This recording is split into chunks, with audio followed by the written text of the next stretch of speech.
Hi everyone, welcome back to my channel. તો friends, આજે હું તમારા માટે દહીંની સરસ મજાની રેસીપી લઈને આવી છું. આ દહીં રાયતું જો તમે ઉનાળામાં બનાવશો તો ખાવાની ખૂબ જ મજા આવશે અને આ રાયતું ખાવામાં ખૂબ જ સરસ લાગે છે. આ રાયતું તમે નોર્મલ રોટલી સાથે કે કોઈ પણ ભાત સાથે પણ ખાઈ શકો છો. તો આ રાયતું બનાવવા મેં ડુંગળી લઈ લીધી છે. ડુંગળીને આ શેપમાં સુધારી લેવાની છે. ત્યાર પછી તેમાં દહીં ઉમેરી લેવાનું છે. હવે ડુંગળી સાથે દહીં બરાબર મિક્સ કરી લેવાનું છે. ડુંગળીને આપણે એકદમ છૂટી થઈ જાય ત્યાં સુધી દહીંમાં ઉમેરતું રહેવાનું છે. હવે જે આપણા રેગ્યુલર મસાલા હોય છે તે આપણે તેમાં ઉમેરી લેવાના છે.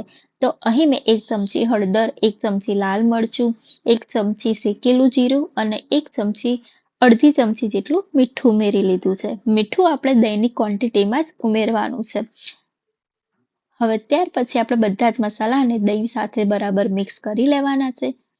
જ્યાં સુધી દહીંનો કલર અલગ ન થઈ જાય, એટલે કે પીળા પડતો ન થઈ જાય ત્યાં સુધી આપણે તેને હલાવતા જ રહેવાનું છે. બધા જ મસાલા આપણે દહીંમાં એટલા માટે મિક્સ કરવાના છે કે આ રીતે મસાલા દહીંમાં ઉમેરવાથી તેનો ટેસ્ટ ખૂબ જ સરસ આવે છે. જ્યારે તેલમાં આપણે મસાલા ઉમેરીએ છીએ તો તેનો ટેસ્ટ બરાબર નહીં આવે, એટલે આપણે દહીંમાં જ તે મસાલા ઉમેરી લેવાના છે.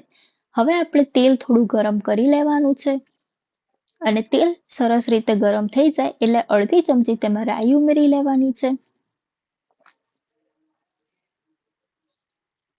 રાઈ પણ તેલમાં સરસ કકડી જાય ત્યાર પછી આપણે તેમાં એક લીલું મરચું ઉમેરી લેવાનું છે. લીલું મરચું અહીં મેં આ રીતે ઝીણું સુધારી લીધું છે અને થોડો લીમડો પણ આપણે તેમાં એડ કરી દેવાનો છે.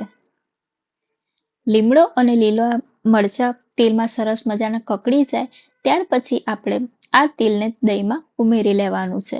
અહીં તમે લીલા મરચાંની જગ્યાએ લાલ મરચું પણ લઈ શકો છો. તેનાથી પણ આ ટેસ્ટ ખૂબ જ સરસ આવે છે. આ દહીં રાયતું રાજસ્થાનની ફેમસ રેસીપી છે. આ રાયતું તમે ઉનાળામાં કોઈ પણ શાક સાથે ખાશો તો પણ ખૂબ જ મજા આવશે. તો હવે ફ્રેન્ડ્સ, આપણે તેલને બરાબર રીતે મિક્સ કરી લેવાનું છે દહીં સાથે. હવે 2 થી 3 મિનિટ સુધી દહીંને આ રીતે હલાવતા રહેવાનું છે જેથી કરી બધું જ તેલ દહીંમાં મિક્સ થઈ જાય.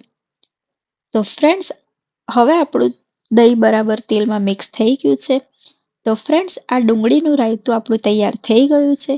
આ રાજસ્થાની ફેમસ રેસીપી છે અને આ રેસીપીથી તમે આ દહીંનું રાયતું અવશ્ય બનાવજો. હવે અહીં મેં થોડી કોથમીર એડ કરી છે અને કોથમીરને પણ દહીં સાથે બરાબર મિક્સ કરી લેવાની છે.